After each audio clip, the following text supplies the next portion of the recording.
Rahim. My name is Zeeshan Ahmad और हमारे channel conceptual physics में हम एक नए लेक्चर के साथ स्टूडेंट्स, आज का जो टॉपिक हमारे पास है ये बहुत ही इम्पॉर्टेंट है बोर्ड एग्ज़ाम्स के लिए। और जो सेक्शन है हमारे पास फिज़िक्स का ये है मैग्नेटिज़्म एंड इलेक्ट्रोमैग्नेटिज़्म।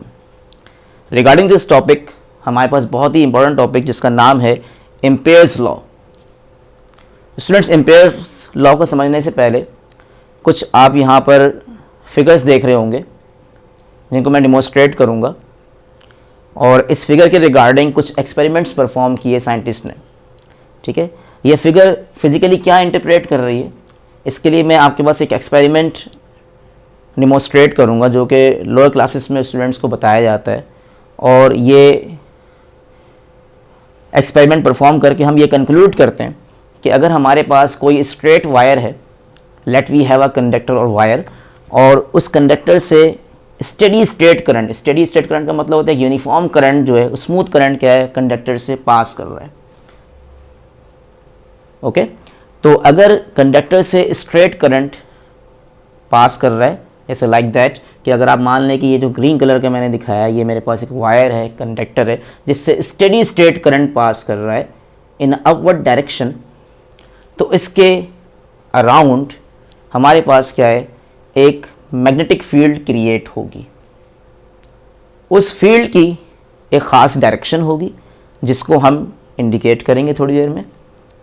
लेकिन उसकी डायरेक्शन इंडिकेट करने से पहले मैं आपको बताऊंगा कि इसकी जो शेप होती है वो कुछ इस तरह से हमें नज़र आ रही है। जैसे एटम्स के दरमियान उसके ऑर्बिट्स होते हैं, तो ये इस तरह से ये ऑर्बिटल फील्ड बन रही होती है।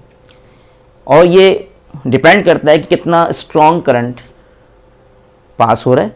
जितना ज़्यादा स्ट्रॉन्ग करंट पास होगा उतनी ही क्या होगी, ज़बरदस्त फील्ड बनेगी। ज़बरदस्त इन द सेंस कि उतनी ज़्यादा फील्ड लाइंस बनेंगी। याद रहे कि मैग्नेटिक लाइंस ऑफ फोर्सेस को हम लाइंस ऑफ इंडक्शंस का नाम देते हैं। तो कुछ इंडक्शंस लाइंस बनेगी for a one circle, 2 circle, 3 circles. इस तरह ये राउंड एंड अराउंड क्या है, वायर्स के सराउंडिंग में कुछ इस तरह से हमारे पास शेप आ रहा होगा। इसको मैं कहता हूँ, नाम देता हूँ concentric rings of uniform field. Uniform field इसलिए कि आपको ये देखें कि ये फील्ड अगर आप इस पॉइंट पर हैं, इस पॉइंट पर हैं, तो यानी इस रेडियाई के अंदर अगर मौजूद हैं तो हर जगह हमारे पास क्या है, फील्ड की स्ट्रेंथ एक जैसी, यानी एक ही पर्टिकुलर ऑर्बिट में रहते हुए अराउंड द वायर फील्ड का मैग्नीट्यूड एक जैसा मिलेगा। अगर मैं इस बड़े वाले सर्किल पे मौजूद हूँ तो हर पॉइंट पर फील्ड की मैग्नीट्यूड एक सी मिलेगी। तो एक uniform field around the wire produce होती है। कुछ इस तरह का शेप बताते हैं, इसको कहते हैं ज्योमेट्रिकली हम कहते हैं concentric rings of uniform magnetic field, obviously having different radii. यानी एक सर्किल छोटा है, उससे बड़ा सर्किल, फिर उससे बड़ा सर्किल, तो एक सेंटर पॉइंट है और बहुत सारे हमारे पास डिफरेंट रेडियाई के सर्किल्स हैं, या डिफरेंट डायमीटर के सर्किल भी आप कह सकते हैं। तो अब ये कितने ज़्यादा लूज बनते हैं डिपेंड करता है कितना स्ट्रॉन्ग करंट पास हो रहा है from a straight conductor. Straight conductor हम यहाँ पर लेते हैं तो कुछ इस तरह का शेप आता है। पहली बात तो हमारे पास ये हो गई। दूसरी बात यहाँ पर ये कि ये जो लाइंस ऑफ इंडक्शंस हैं इनकी जो स्ट्रेंथ है that is called, we also known as B, यानी मैग्नेटिक फील्ड स्ट्रेंथ कह लें इसको, या मैग्नेटिक फ्लक्स डेंसिटी कह लें, इसको बी शो करते हैं। जो करंट फ्लो कर रहा है इन द अपवर्ड डायरेक्शन ये आई हो जाएगा। और इसमें गौर से अगर आप देखें तो हमारे पास कुछ फील्ड लाइंस हैं जो हम इस तरह से दिखा रहे हैं। तो इसको हम क्लॉकवाइज डायरेक्शन में या एंटी क्लॉकवाइज डायरेक्शन में दिखा सकते हैं। तो मैंने यहाँ पर इसको इस तरफ, यानी कि दैट इज़ क्लॉकवाइज डायरेक्शन, तो ये मैंने एंटी क्लॉकवाइज क्यों दिखाया, इसके लिए हम रूल यूज़ करते हैं राइट हैंड ग्रिप रूल। यानी मान लें हमारे पास एक स्ट्रेट कंडक्टर है और उसको आप ग्रिप कर रहे हैं इस तरह से, तो curling of your fingers shows the direction of the field lines, और ये थंब शो कर रहा है डायरेक्शन ऑफ करंट को, क्योंकि करंट अपवर्ड फ्लो कर रहा है तो करंट की डायरेक्शन पे आप थंब रख दें, और ये जो कर्लिंग ऑफ फिंगर है that shows the direction of the field lines called lines of inductions. इस तरह से बन रही हैं। ठीक है, तो इस तरह से हमारे पास ये फिगर हम डिमॉन्स्ट्रेट करते हैं। ठीक है, तो ये तो मैंने आपको बता दिया फिगर का डिमॉन्स्ट्रेशन। फिर हम यहाँ पर मैंने फिगर 1 में लिखा है magnetic field around a current carrying straight wire. तो इस फिगर का मैंने ये नाम दे दिया, ठीक है। दूसरी बात यहाँ पर ये कि ये कैसे पता लगा कि भाई ये जो फील्ड लाइंस हैं ये कुछ इस तरह की शेप की होंगी। तो साइंटिस्ट ने डिफरेंट एक्सपेरिमेंट्स परफॉर्म किए और उसमें ये एक्सपेरिमेंटली प्रूव किया कि ये कुछ फील्ड लाइंस कुछ इस तरह से विजुलाइज की जाती हैं।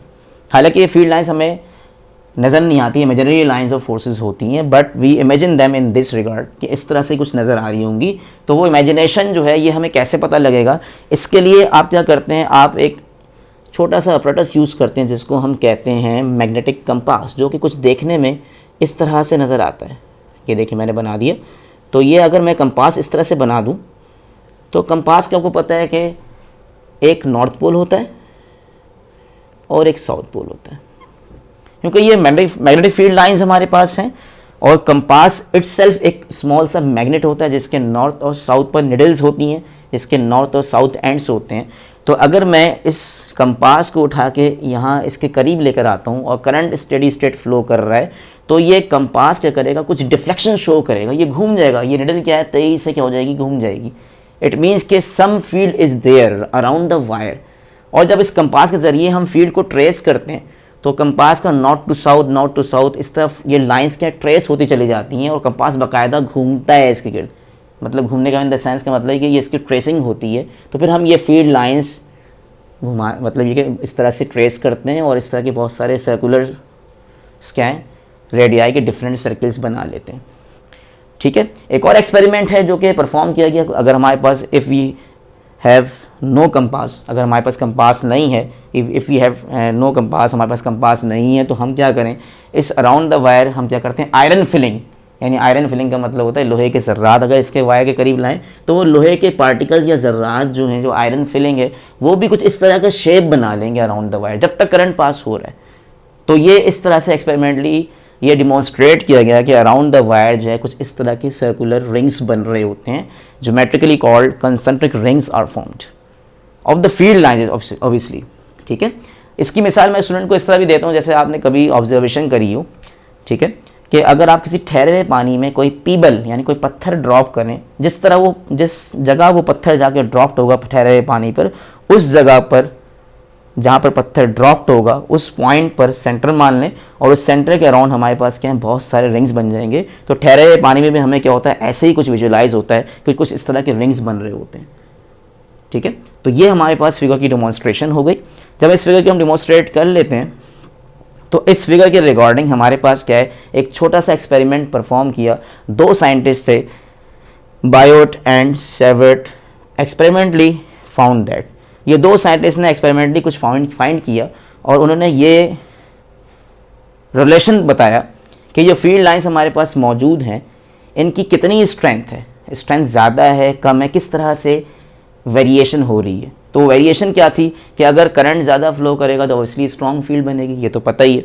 लेकिन एक पर्टिकुलर लूप के लिए, इस लूप को अगर हम लेते हैं, सपोज मैंने सबसे बाहर वाला सबसे बड़ा वाला रेडियाई का लूप लिया और एक लूप को कंसिडर करते हुए अगर मैं बात करता हूँ कि हर लूप में बाकायदा फील्ड की एक स्ट्रेंथ मौजूद है, तो ऑन दैट वे कि अगर हर पॉइंट पर फील्ड की एक स्ट्रेंथ है तो उसको मैंने मान लिया कि that we have a field B of the strength या strength B of the lines of forces, तो ये बी हो जाएगा, ये हमारे पास करंट हो जाएगा।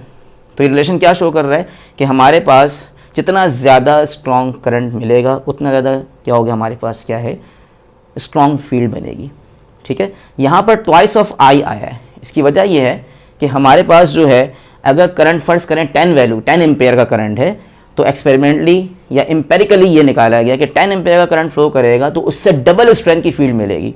If you have a 10 ampere current you will get a 20 tesla field of B value. If you have 20 ampere current and 20 का डबल कर दें you will get a field strength as 20 times 2 कर दें तो 40। If you have 100 times 100 ampere current then you got field strength as 100 times 2 कर दें 200 हो जाएगा। तो इस तरह ये कि ये एम्पेरिकल रिजल्ट्स निकाले गए जिसमें करंट और बी का रेशो आपस में 1:2 का आया, ठीक है। दूसरा बात यहाँ पर रेडियाई की बात कर रहे हैं, अगर मैं करंट को स्मूथली कांस्टेंट ले लेता हूँ, यानी एक ही तरह का करंट फ्लो करवा रहा हूँ, तो अगर हमारे पास कांस्टेंट अमाउंट का करंट फ्लो करेगा तो करंट कांस्टेंट कर लिया, तो हर लूप में जितना ज़्यादा आप फील्ड के करीब जाएंगे, मतलब जितना ज़्यादा वायर के नियर जाएंगे उतनी स्ट्रॉन्ग फील्ड आपको फील होगी। यानी near to the wire less radius, जितना रेडियस कम होगा उतनी स्ट्रॉन्ग फील्ड क्रिएट होगी। तो छोटे रेडियस के लिए स्ट्रॉन्ग फील्ड है और बड़े रेडियस के लिए क्या है, वीक फील्ड है। करंट का अमाउंट सेम होते हुए डिफरेंट रेडियाई पर डिफरेंट स्ट्रेंथ ऑफ फील्ड मिलेगी। तो यहाँ पर रेडियस कम, फील्ड स्ट्रेंथ ज़्यादा। तो ये रिलेशन जो होता है इसको हम बायर-सावर्ट ने एक्सपेरिमेंटली प्रूव किया कि B is proportional to 2I/R। फिर यहाँ पर B इक्वल टू एक कांस्टेंट सजेस्ट किया है, यहाँ पर B equal to mu naught by 4 pi, ये कांस्टेंट है यहाँ पर जो हम यहाँ अप्लाई करते हैं। बाकी इक्वेशन 2I/R आ जाएगी। उसके बाद हमने क्या किया, यहाँ पर B इक्वल टू इसको म्यू नोड 2I को ज़रा सा अरेंज कर लें तो म्यू नोड I आ जाएगा। यहाँ से 2 1 ज़ा 2 2 2 ज़ा 4 कैंसिल हो जाएगा, बीच में फैक्टर बचेगा हमारे पास, नीचे जो फैक्टर बचेगा दैट इज़ 2πr। ये इक्वेशन 1 हो जाएगी। गौर से देखें स्टूडेंट, ये 2πr जो आप जानते हैं ज्योमेट्रिकली इसको सर्कमफ्रेंस ऑफ द सर्किल कहते हैं। इस रिलेशन में थोड़ी सी मैं बात करूँगा और फिजिकली इसको डिमॉन्स्ट्रेट करूँगा कि ये रिलेशन जो है मज़ीद फिजिकली क्या इंटरप्रेट कर रहा है। यहाँ तक हमारी वीडियो का पहला पार्ट कंप्लीट होगा। इसके बाद हम स्टार्ट करेंगे एम्पेयर्स लॉ, जो कि इसके आगे हम शुरू करेंगे। ओके स्टूडेंट्स, तो thank you very much and अल्लाह हाफिज़।